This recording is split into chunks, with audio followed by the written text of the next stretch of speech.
Okay, cool. Thanks. And thank you for asking me. Hi, hello and welcome back. And this is Talking Your Walk. And today we've got a lovely, lovely guest and she's doing some great work with companies all over, all over the UK actually. She is based up there in Flintshire, near Chester, but she works, all over North Wales, Chester, Manchester, Liverpool. Wonderful, wonderful girl. And she's an interior designer. That's not what she started out to be, and she'll be telling us more about how she got to where she is now. But I'd like to introduce Jayne Hopwood to you. So, hello, Jayne, and thanks for joining us today. Oh, it's my pleasure, June. It's my pleasure. Can I ask you, where did you grow up? Did you always come from Flintshire, or, where were you born, brought up? Where did you go to school? And what kind of child were you? Ooh, that's a lot of questions, only one go. Okay.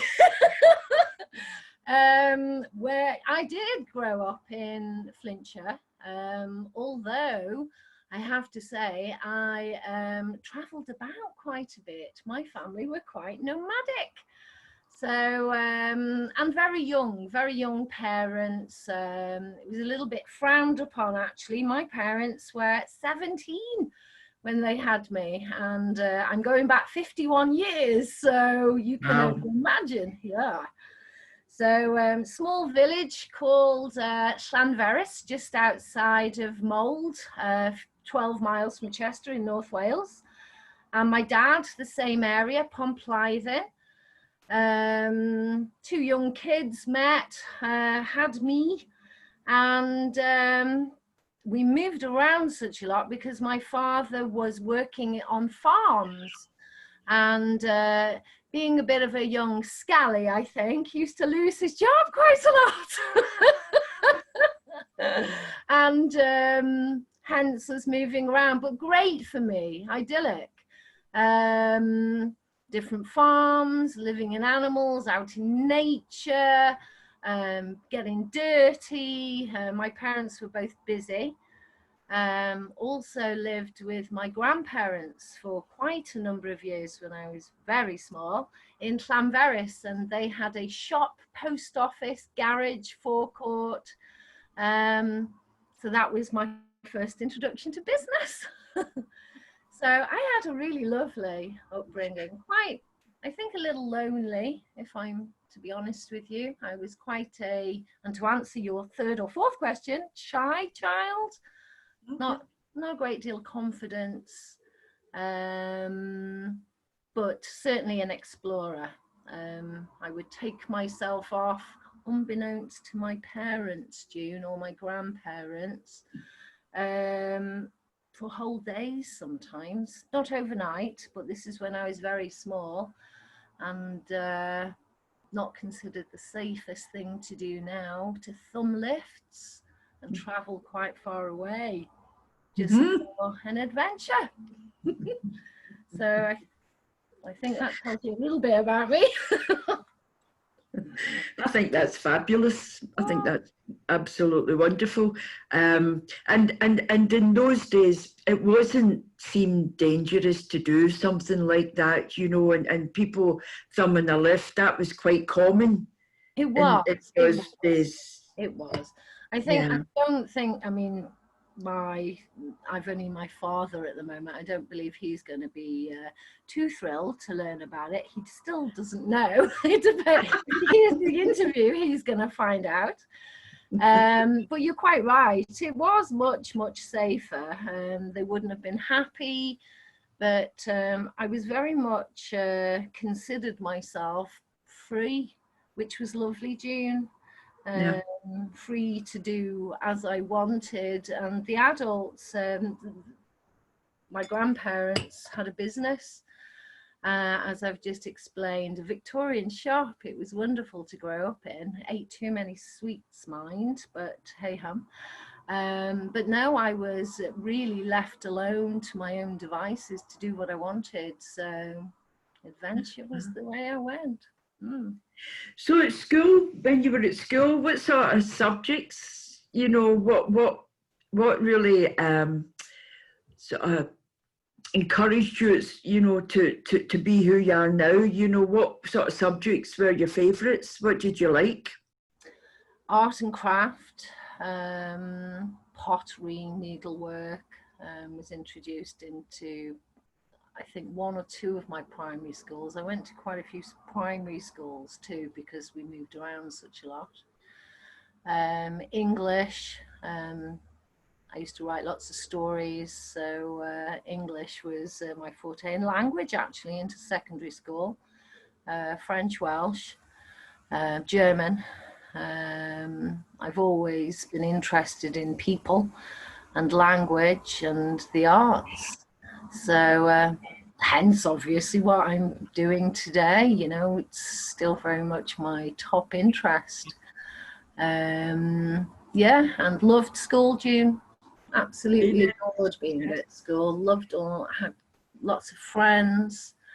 Went to a few schools, and I think because I'd been a kid on my own for the majority of the time, and working as a kid as well. I had a little business when I was about 6, 7, 8, I think. Yeah, it's funny, you know, you've got me thinking about my childhood, and I used to clean phone boxes for the GPO. My grandfather had a post office and gave me a job, and I was listed as working for the GPO, cleaning phone boxes in and around the North Wales area. And I used to get people to take me out to all these small villages, and that was my first business. I used to earn a few £100 a month as a kid. That's great. That's fabulous. Yeah, I worked for my dad and never got a penny. I think they call that slave labour now, you know, child labour. Yeah, definitely. Yes. And, so when you get into your art and craft, was it a passion of yours to get into design, or did you have other sort of thoughts of where you were going to go? So yeah, I think much like most kids, I didn't know what I wanted to do. I was in school. I wouldn't have said I was highly academic. I did the bare minimum to get decent marks quite easily. That's who I was. I was very much, I would describe myself as an escapee, to be honest. I wanted to be outside.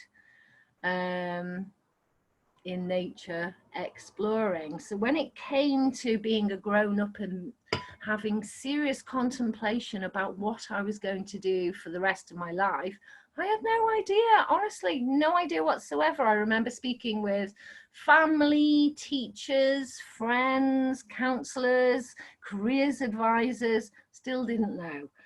I wanted to help people, June. So the first step I made towards being a grown-up was talking to a careers advisor that came into my school about joining the police force. And I applied after leaving school with, I think, 7 O-levels. Didn't stay on to do any A-levels. I just wanted to get out into the world, and I applied to join the Metropolitan Police. Of all things, you know, again, far away, adventure. And unfortunately, I was told I was too young. At the time, they were only really considering applicants of 21 and above, and being a school leaver or near to leaving school, I think, as it was at the time, I was underage.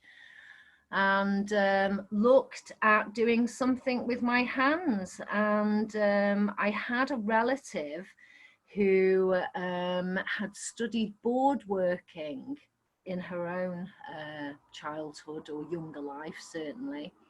The art of board making is wig making, June. Okay.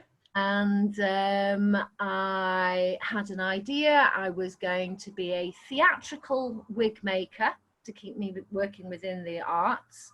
and also I could help people. I was aware of a local salon in Chester that had a wig making department that was helping a lot of ladies who had lost their hair through cancer treatments and so on and so forth, and alopecia. And because I liked very close, intricate work, I've always found creating and certainly the detail of creation quite meditative and thoroughly enjoyable. So that's what I did. Signed myself up for a course, a 2-year course at Llandrillo Technical College in Colwyn Bay, a board working and obviously hairdressing course. I did a business studies course at the time, and obviously an art diploma was what I sought out also. And that's what I did straight away after leaving school, and loved it. Had a few, met some very interesting people there. And that, did you still stay in the area, or did you move to Colwyn Bay, or, you know, when you were studying there, did you? Halls of residence, first of all. Hated that. Too restrictive, too many rules. Got out, got my own pad. Didn't get my own pad, first of all. Again, had an idea I'd be with people, didn't want to be on my own. And I think, ended up sharing a bedroom in a residential property with just somebody in Ross-on-Sea who wanted to make a little bit more money, a family. And yeah, it was good fun. So then once you left, you know, the college and that, what did you do then? Where did you go? Did you stay in the town, or did you move away? I got a job in Ross-on-Sea, where I was living at the time. You can get to it much quicker now because of the roads being far better improved. But I think it took about an hour from the Chester area where my parents were living to get to college, so hence my living and staying there. I got a job in Chester in the very salon I'd had my eye on as a board worker. I probably, you know, June, I probably only stayed there for 2 or 3 months. Because as I've just said, I was quiet, man, you know, shy, quiet, country bumpkin girl. You know, I've been on my own in the country a lot, playing in mud and climbing trees and building dens for years as a kid, you know. To be in a salon with lots of very glamorous, strong alpha females who were all tight, you know, and me being a wig maker, not a hairdresser, it was tough going, and I couldn't make it. I was intimidated, fell out of my depth, probably incorrectly, I'll be honest with you, June, and left. Gave my notice in and left. So then that's a change. So how old were you when you left there? So 16, 18, 19 maybe. And then moved. I was still working from Ross-on-Sea. I'd got myself a flat and a boyfriend at Ross-on-Sea. So I was traveling, he was taking me. He had a business, so he could take me to work. Or a friend took me to work at the time. I think somebody else was working in Chester from there, actually. I used to travel with them. And I moved with him because I finished this work. I got glowing, I passed with the highest diploma and distinction from college, and did nothing else more with my board working thereafter. Went to live in Anglesey with my boyfriend because he bought a restaurant. Wow.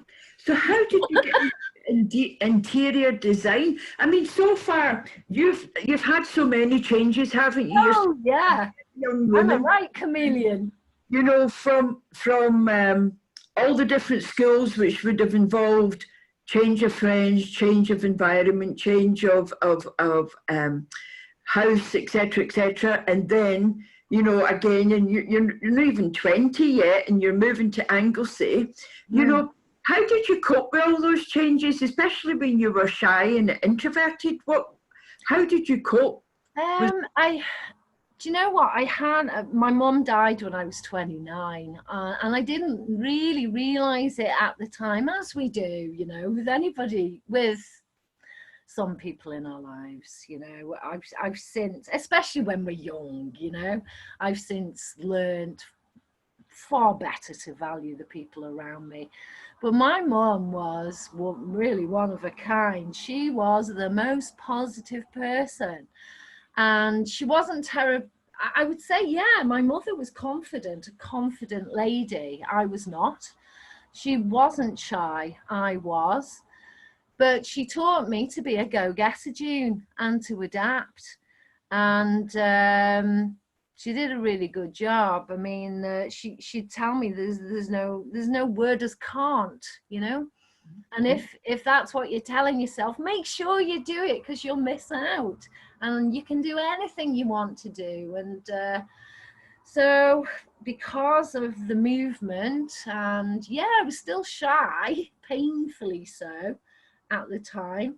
I think I used to just, and I still do, I just throw myself at things that scare the shit out of me. Wonderful, absolutely. I do. Yeah. Because I've not died doing it. I've always survived it.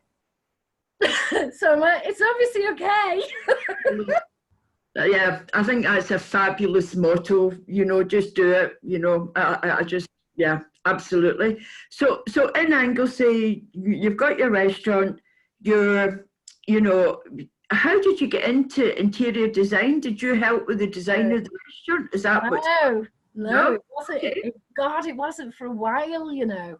I mean, as with all relationships, or lots of relationships at that age, it wasn't the one for me. I certainly wasn't the marrying type, you know. I was still on this life adventure. So I did a moonlight flit from that relationship, really. Couldn't even tell him why I wasn't happy. So overnight, just moved to Greece. Moved to Greece for a year or a year and a half. Yeah, my parents at the time bought into a restaurant on the island of Crete, because they used to go there quite a lot. And off the top of my head, I think I shocked my father. He didn't believe me. I just decided I was going to go and work in his restaurant. So I did. Without any plan. Really. Wonderful. And, you know, managed it.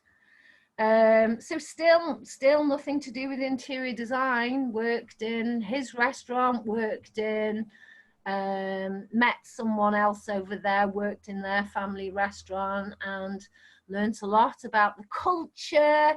In the winter, when the tourist trade shut down, I was olive picking in the olive groves under the winter sun, and eating tapas with very, very traditional Greek families, going to christenings and weddings. And oh, that was such an amazing adventure and amazing time in my life, and looked at scenery. And I think these were all stages of my own personal development that has helped me today in my business. And I still had no idea at the time I was going to do what I do today, and still at that time had no idea or plan about my future.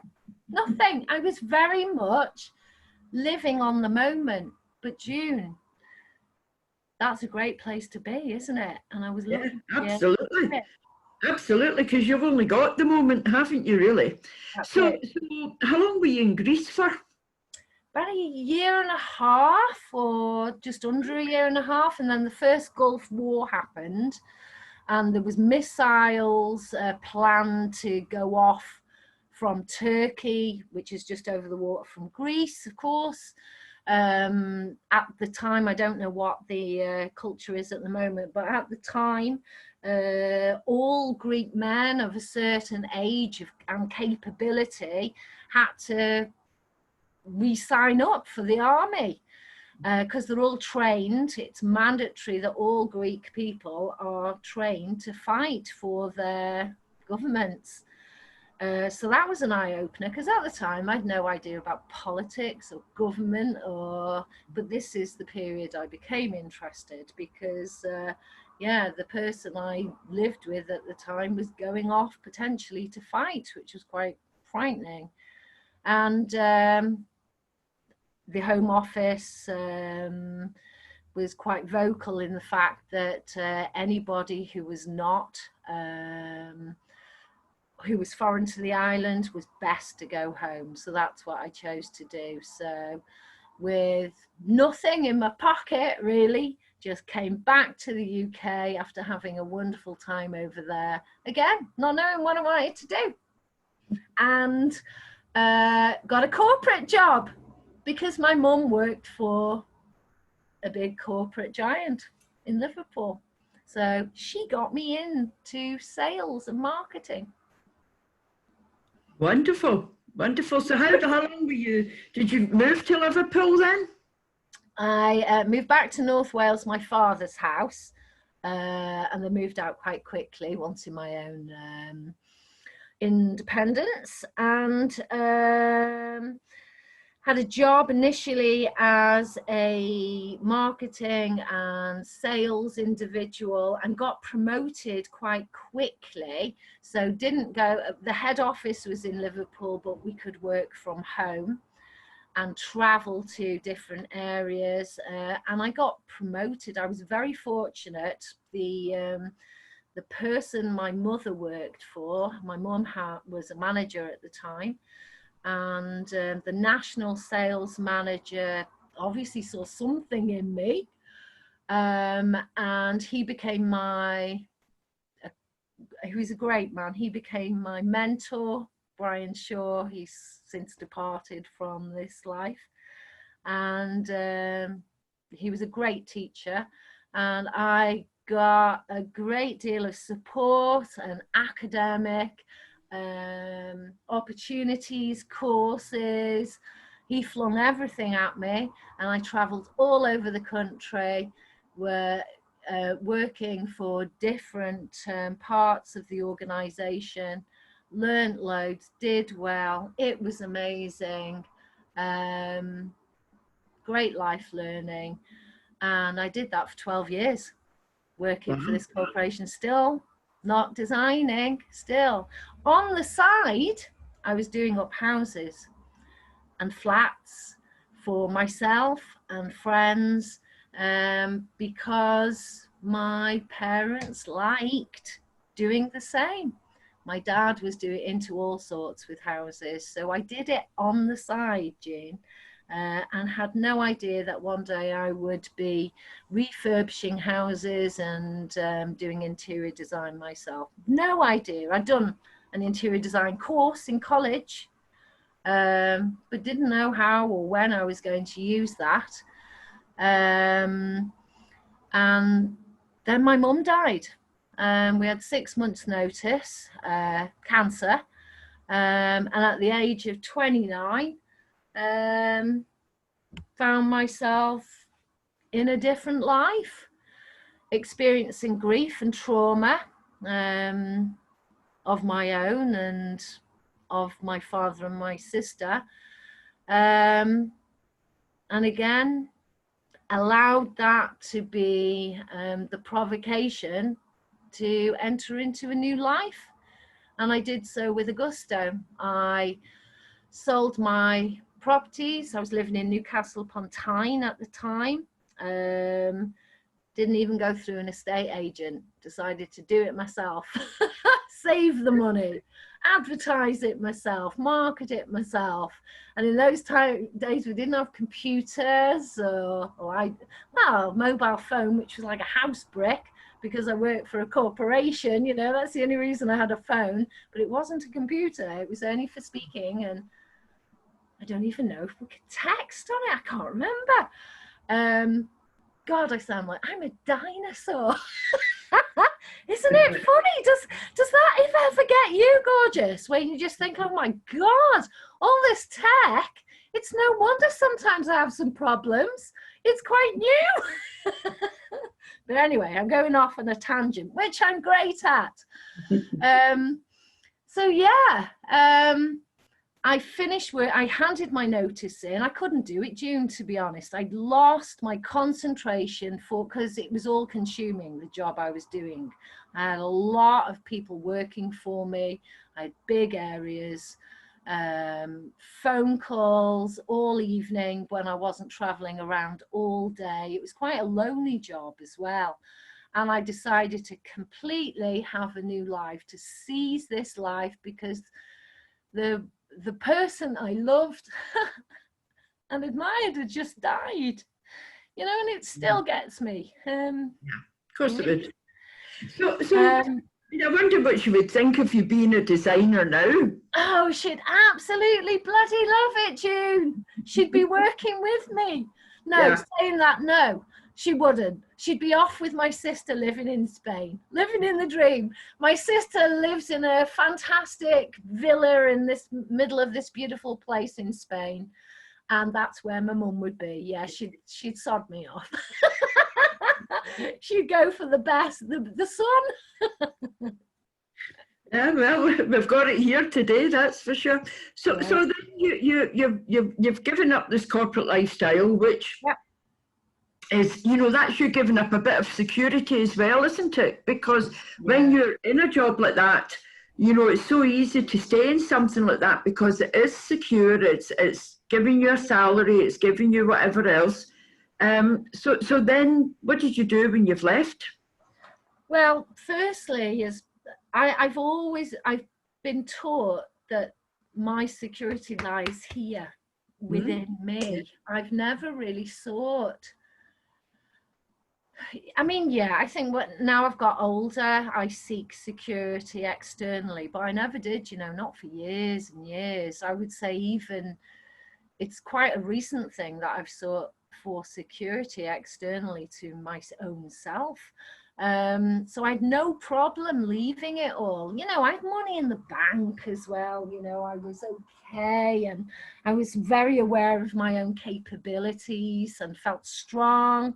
And I was, you know, I'd had, you know, some decent responsibilities as a very young person. I was 29, you know, this was for 12 years. So I was in my 20s, you know, I grew up quick.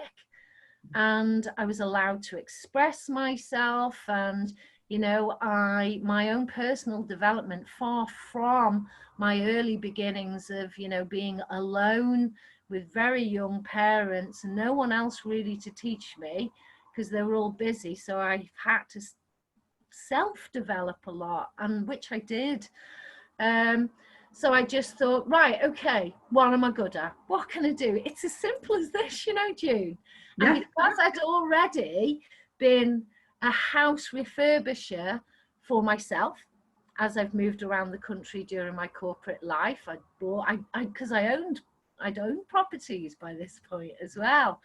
And felt quite chuffed about that. I'd done that on my own, you know. So I decided to hand in my notice, sell everything, move back to be in the area where my dad was, because he was still in North Wales and needed some support, you know, of course. And thought, right, okay, I'm going to launch myself as a house refurbisher, because my dad knew some tradespeople, because he'd been doing, you know, all sorts of different types of projects in his lifetime with houses. So, you know, his plasterer I knew. So I had a plasterer, I had a builder, I had an electrician, I had this person, you know, all friends and people I knew. So got them together and said, right, okay, let's go do this. And did. Bought a house in a little market town called Mold. It's not what it sounds like. It's a historic cutesy bootsy little market town in North Wales. And did up my house and was asked to do up other people's. Initially friends, charged for it, bought in my team, and that's where the interior design came in, because I'd already done a City and Guilds interior design course, June. And quite naturally, quite organically, with the house refurbishments, I mean, we were brave. We were ripping out bathrooms, and, you know, this was all in my name, you know. For Jay Decor, he was quite, you know, a new, I mean, this is nearly 20 years ago I'm talking here, a new company.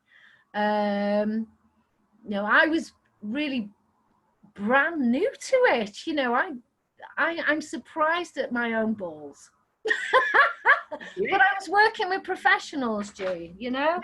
I had great teams. I think that's the thing, isn't it? I think when people are working and coming from the heart, they can surprise themselves at what they're capable of doing. A lot of people don't realise that they have these skills within themselves, if they had a little bit of faith.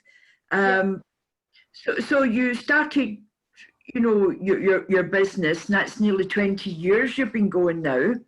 And, you know, you've worked for, you know, councils, Denbighshire Council you've done some work for, and, you know, I see that you've done work for lots of other people and property developers. Businesses, property developers, residential councils, all sorts, And initially, mostly businesses and private. Yeah, and what is it you love about it? Ooh. What is it what, you know, it's no, why do you do it, but what is it you love about what you're doing? The people. Yeah. More than, do you know what? I don't even know if I've directly been asked that question before during an interview. It's got to be the people, moreover than the aesthetics of the design. It's the people. Because I mean, and hence the police force and the prison service and all sorts of other things in this life of, you know, I've looked at joining. And the fire brigade is another one. And that's a story probably for another time. Or maybe we have time today, I don't know. But the people, we're so completely consumed with what's around us, what's in the media, what's on TV. We're bombarded with how we should live, what we should eat, what we should look at, what we should be. Our friends are telling us that, our family are telling us that. To find the self, to discover our own internal being, our own innermost passions and desires and needs and wants, it's difficult, June. And over the 20 years I've been doing this, and I'm very proud of what I've done, I've developed my own modality, my own program, my own system of holistic and integral questioning. It's a program designed to help people search for their own passions and desires when creating the environment around them. And I do this from everything I've learned in my working career, from all the colourful bits and pieces I've done for all the different people and places I've been. And I'm very successful at that, and it's a completely unique system. And what drives me, June, and what floats my boat is the feedback I get when I do what I do, and how much value I can give to other people's lives, because it has a direct serving people's passions and desires and finding out what they are. And I can do this. I'm really, really good at it. It serves them in their physical and mental well-being. And I've got the best job. Yeah. I've got the best job because it makes people happy. So I work with a lot of happy people. And that's got to be fabulous. So if I was watching this interview and I wanted to, you know, get in contact with you, what's your best, way of contacting you? Is it Facebook? Is it your website? How do people contact you? Ooh, multiple ways now. I wish it was just a phone number. I really do. Isn't it? It's crackers how much time all this stuff takes, isn't it? All the platforms you got to look. Anyway, so my website, www.jaydecor.co.uk. Facebook, J Decor Interiors. Instagram might be the same. Chuck that into Instagram, or Jayne Hopwood, J Decor Interiors. You'll probably find me. And it's Jayne with a Y, isn't it? Jayne with a Y. Oh yes, that's quite important. I should mention that, shouldn't I? Jayne with Y. You can call me. I like phone calls. If I can't get the phone, I will always ring you back. I like direct connection. I like face-to-face. I like, you know, in real time as well as Zoom. You know, I am a people person. So my number is 07900 994 399. Or email me, Jayne with a Y at jaydecor.co.uk. You're going to get me. That's fabulous. You know, Ben Cook's Integral Health, Shrewsbury. Yeah. You can get me that way too. Because you've done an amazing job at the Centre for Integral Health in Shrewsbury. A basic little facelift, but yeah, it's helped everyone. I would hope. I think yes, I know it has. They've told me. It was a pleasure to be part of. Yeah. Yeah.